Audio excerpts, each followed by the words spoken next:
प्राप्त किया हो, उस भगवती की कृपा को पाया हो, ऐसी कोई कथा में सुनाई। तब इस संबंध में श्री सूत जी महाराज ने एक कथा सुनाई है शौनकादिक ऋषियों को, जिनका नाम था सुद्युम्न। राजर्षि सुद्युम्न की कथा सुनाई। कहते हैं सूर्य वंश में सबसे पहले हैं भगवान नारायण। नारायण के पुत्र हुए ब्रह्मा, ब्रह्मा जी के पुत्र हुए मरीचि, मरीचि के पुत्र हुए कश्यप, कश्यप की अदिति नाम की पत्नी से पुत्र हुए, उनका नाम था वैवस्वान, जिनको वैवस्वत भी कहा जाता है, यानी सूर्य भगवान, सूर्यदेव। सूर्यदेव का विवाह हुआ महर्षि त्वष्टा की कन्या संज्ञा के साथ। संज्ञा के साथ विवाह होने के उपरांत वैवस्वान यानी सूर्य भगवान और संज्ञा जी के एक पुत्र हुआ, उनका नाम हुआ वैवस्वत। वैसे तो सूर्य भगवान के कई पुत्र हुए, यमराज भी जो है वो सूर्य भगवान के पुत्र हैं। हाँ, यमुना जी जो है वो भी सूर्य भगवान की बेटी है। यमराज और यमुना जी दोनों जुड़वा हैं, एक साथ जन्म हुआ दोनों का। तो यमुना जी और यमराज दो भी सूर्य भगवान के पुत्र हैं। सूर्य भगवान के पुत्र शनिदेव भी हैं, लेकिन उनकी मां अलग है। यानी आपके वैवस्वत जी विवस्वान जी हुए, विवस्वान नाम के सूर्य हुए, उनके पुत्र हुए श्राद्धदेव मनु। तो एक तो श्राद्धदेव मनु, एक यमराज, एक यमुना जी, ये तो सूर्य भगवान की पत्नी संज्ञा के गर्भ से हुए। और शनिदेव जो है वो सूर्य भगवान की दूसरी पत्नी, उनका नाम था छाया, उनके गर्भ से हुए। इसीलिए शनिदेव की जब स्तुति करते हैं तो कहते हैं नीलांजन समाभासा रविपुत्रम यमाग्रजम छाया मार्तंड संभूतम तम नमामि शनैश्चरम। छाया के पुत्र हैं। अच्छा, इनकी कथा भी बड़ी दिव्य है। महाभारत में तो बहुत विस्तार से कथा है, यहाँ देवी भागवत में तो नहीं है, पर महाभारत में बड़े विस्तार से कथा है। तो जब चर्चा हो रही है तो थोड़ा हम आप सबको सुनाएं। सूर्य भगवान की पत्नी थी, उनका नाम था संज्ञा। और संज्ञा जो है वो त्वष्टा ऋषि की बेटी है। और ये त्वष्टा ऋषि कौन है? त्वष्टा ऋषि तो प्रचलित ही 12 आदित्यों में एक है त्वष्टा ऋषि। त्वष्टा ऋषि की बेटी का नाम था संज्ञा और इनका विवाह हो गया सूर्य भगवान के साथ। लेकिन सूर्य भगवान के साथ जब संज्ञा जी का विवाह हुआ और ये कुछ समय सूर्य भगवान के साथ रही, तो इनके पुत्र हुए यमराज और यमुना जी, ये श्राद्धदेव मनु, ये सब इनके पुत्र हुए। लेकिन संज्ञा जी सूर्य भगवान के प्रभाव को सहन नहीं कर पाती थी, क्योंकि अब पत्नी थी तो वामांग में विराजमान होती थी। पत्नी की जगह कहाँ है? बाईं ओर। पति के वाम भाग में पत्नी को विराजमान होना चाहिए। लेकिन संज्ञा जो है वो सूर्य भगवान के तेज को नहीं सह पाती थी, ऐसे तेजस्वी प्रभावी थे सूर्य भगवान। तो संज्ञा जो है एक दिन बड़ी परेशान हो गई और दुखित हो करके संज्ञा ने विचार किया कि हम घर से चल पड़े, घर छोड़ के चल पड़े। तो कहाँ जाएं? भाई कहीं भी जाएंगे तो सूर्य भगवान हमें खोज लेंगे, तो क्या करें? तो संज्ञा के मन में एक विचार आया कि क्यों ना मैं अपनी जैसी ही एक नारी को प्रकट कर दूं। तो छाया होती है ना, परछाई, देवी संज्ञा ने अपनी परछाई से अपने ही समान, बिल्कुल संज्ञा की तरह दिखने वाली अपनी ही परछाई को एक नारी के रूप में प्रकट किया और अपनी छाया होने के कारण उसका नाम रख दिया छाया। और उससे कहा, देखो तुमको हमने प्रकट किया है, हम यहां से जा रही हैं, लेकिन ये बात किसी को पता नहीं चलनी चाहिए।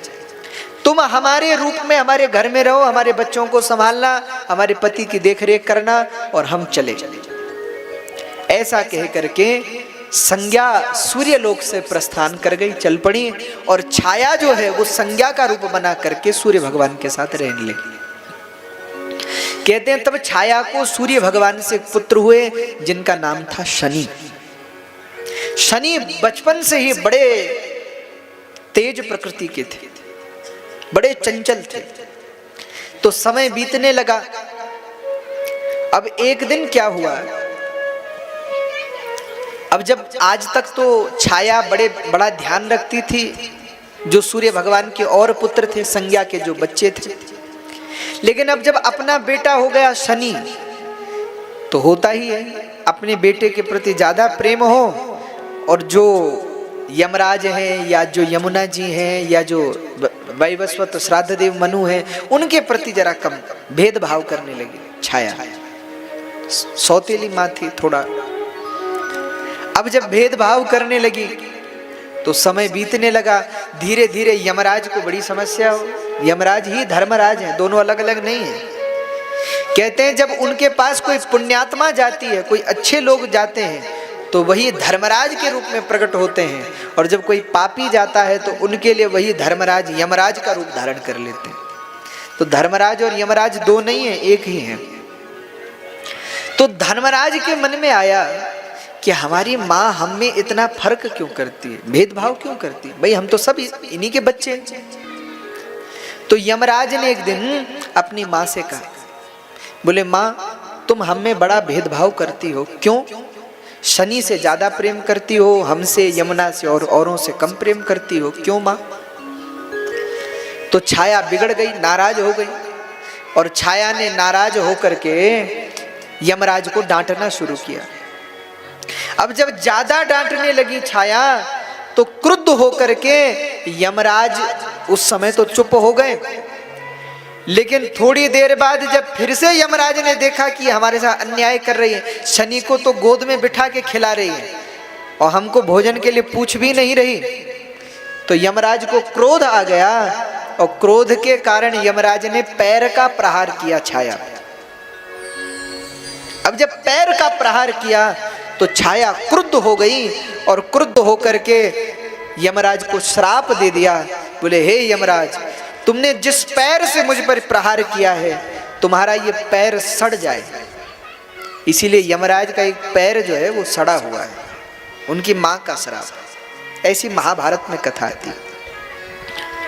कहते हैं यमराज को जब श्राप दिया तो यमराज ने कहा, बोले मां आज तक तो मुझे लगता था कि तुम हमारी मां नहीं हो, पर आज मुझे पक्का भरोसा हो गया कि तुम हमारी मां हो ही नहीं सकती। क्यों? बोले बच्चे तो माँ को हाथ से कभी मार देते हैं, पैर से मार देते हैं, अरे माँ ज्यादा से ज्यादा डांटेगी, फटकारेगी, पीटेगी, पर तुमने तो हमें श्राप दे दिया, इसका मतलब तुम हमारी माँ नहीं हो सकती, तुम हमारी माँ नहीं हो। कौन हो तुम? इस बात का पता जब सूर्यदेव को चला तो सूर्यदेव ने भी क्रुद्ध होकर छाया से कहा, बोले सत्य सत्य बोलो तुम कौन हो? तो छाया ने कहा, बोले क्षमा करिएगा, हम आपकी पत्नी संज्ञा नहीं है। तो बोले हम उनकी छाया है, हमारा नाम ही छाया है। तो हमारी पत्नी कहाँ है? बोले महाराज वो तो गई हमें यहाँ छोड़ के।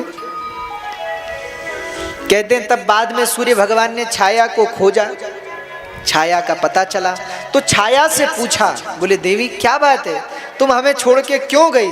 तो छाया ने कहा कि हे सूर्यदेव, आप इतने तेजस्वी हैं कि आपके पास भी खड़ा रहना कठिन है, इसलिए हम आपके तेज को नहीं संभाल सकी, इसलिए कुछ समय के लिए घर से का त्याग करके हम चली गई थी।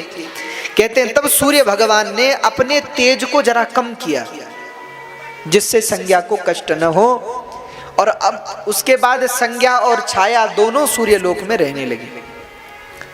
लेकिन अब क्या होने लगा, अब सूर्य देव का प्रेम संज्ञा के प्रति तो था, पर छाया के प्रति नहीं था, छाया से जरा कम प्रेम करते थे। अब इस जैसे जैसे शनिदेव बड़े होने लगे तो शनिदेव को ये बात चुभने लगी कि हमारे पिताजी जो हैं वो हमारी माँ से कम प्रेम करते हैं और दूसरी बड़ी माँ से ज़्यादा प्रेम करते हैं। तो शनि को बड़ा क्रोध आया, इसलिए शनि और सूर्यदेव की बनती नहीं है।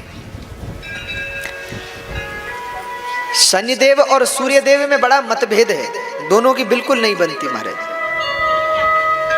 और ज्योतिष के जो विद्वान हैं तो फलादेश करते समय वो भी कहते हैं, बोले जब शनि की दशा आती है या शनि पितृभाव में दशमेश होकर के बैठते हैं तो पितृ कष्ट देते हैं, पिता को कष्ट देते हैं। अथवा शनि की दशा पड़ने पर पिता से मतभेद अधिक होते हैं। जब बालक पर शनि की दशा आती है तो पिता से विचार नहीं मिलते, पिता से नहीं बनते। लेकिन मां के प्रति बहुत प्रेम है शनिदेव का। हाँ, लेकिन शनिदेव की दशा ठीक करने के 2-3 उपाय हैं। क्या उपाय है? पहला उपाय तो यह है कि जिनके ऊपर शनि की दशा चल रही है उनको अपने से बड़ों के चरण दबाने चाहिए। अपने से जो बड़े हैं, माँ बाप हैं, गुरुजन हैं, हाँ, उनके पैर दबाने चाहिए। चरण दबाने से शनि की दशा कमजोर होती है, यानी शनि का प्रभाव कम होता है अपने से बड़ों के पैर दबाने से। दूसरा, जिन पे शनि की दशा है उन लोगों को माँ की खूब सेवा करनी चाहिए, क्योंकि जो लोग माँ की सेवा करते हैं शनि देव उनका कुछ बिगाड़ते नहीं है, क्योंकि शनिदेव जो है वो अपने माँ से बड़ा प्रेम करते हैं। हाँ। और तीसरा, शनिदेव की जिन पर कृपा हो उनको हनुमान जी की सेवा करनी चाहिए। क्यों? क्योंकि हनुमान जी भी क्या है? शनिदेव के मित्र हैं। कहते हैं हनुमान जी जब सूर्य भगवान के पास पढ़ते थे तो एक दिन शनिदेव ज्यादा नाराज हो गए और नाराज होकर के सूर्य लोक छोड़ करके चल पड़े। बोले अब घर में नहीं रहेंगे, पिताजी के साथ बनती नहीं हमारी, इनके साथ नहीं रहेंगे। सूर्यदेव ने बहुत मनाया लेकिन शनिदेव नहीं माने।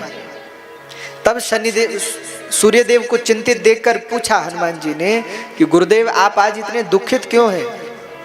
अरे बोले क्या कहें, हे पुत्र हनुमान, हमारा पुत्र जो शनि है वो घर छोड़ के चला गया है और हमने बहुत मना लिया, वो आने को तैयार नहीं है। हनुमान जी ने कहा चिंता मत करो, मैं उसे मना के लाता हूँ। तो हनुमान जी गए शनिदेव को मनाने के लिए, बहुत समझाया, बहुत मनाया। जब हनुमान जी से नहीं माने तो शनिदेव नाराज होकर के बोले कि इससे पहले कि हम आपसे युद्ध करें यहाँ से चले जाओ। तो हनुमान जी ने कहा भाई जैसे भी ले जाना पड़े पर आपको तो घर ले जाएंगे, चाहे कैसे भी ले जाना पड़े, मर्जी से चलो तो वैसा, और नहीं तो फिर बांध के ले जाएंगे अब घर।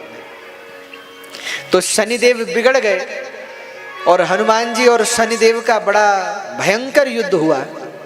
कैसे? उस युद्ध में श्री हनुमान जी की गदा के प्रहार से जब शनिदेव के जगह जगह दर्द होने लगे, खूब हनुमान जी ने पिटाई कर दी शनिदेव की। तो शनिदेव ने कहा कि बस बस अब हम आपके साथ चलने को तैयार हैं, हमें बड़ा कष्ट हो गया, आप हमें छोड़ दो। तो हनुमान जी ने कहा ठीक है छोड़ देंगे। शनिदेव ने कहा आप हमसे कुछ मांग लो इसके बदले पर हमें छोड़ दो। हनुमान जी ने कहा कि पहला जो हमारी सेवा करेंगे, जो हमारी पूजा करेंगे, जो हनुमान चालीसा का पाठ करेंगे, हाँ, उनको आप कष्ट मत देना। तो शनिदेव जी ने कहा ठीक है तथास्तु। लेकिन शनिदेव बोले कि हम भी तो परेशान हैं, आपने हमारी इतनी पिटाई की है कि हमारी जगह जगह दर्द हो रहा है शरीर में, हम क्या करें इसके लिए? तो हनुमान जी तो पहलवान है ना, तो हनुमान जी कहते हैं बोले हम तो पहलवान हैं तो हम लोग शरीर पे बढ़िया तेल से मालिश करते हैं, तो वैसा करो कि आप अपने शरीर पे तेल से मालिश करो। तो बोले उससे दर्द चला जाएगा? बोले हाँ चला जाएगा। तो जो कोई शनिदेव पर तेल चढ़ाता है तो उस पर भी शनिदेव का प्रभाव कम होता है, क्योंकि शनिदेव जी के जगह जगह दर्द होता है ना, हनुमान जी ने ऐसी पिटाई की है, इसलिए शनिदेव पे तेल भी चढ़ता है, इसलिए तेल चढ़ाया जाता है। तो हमारी चर्चा चल रही थी कि सूर्य भगवान जो है वो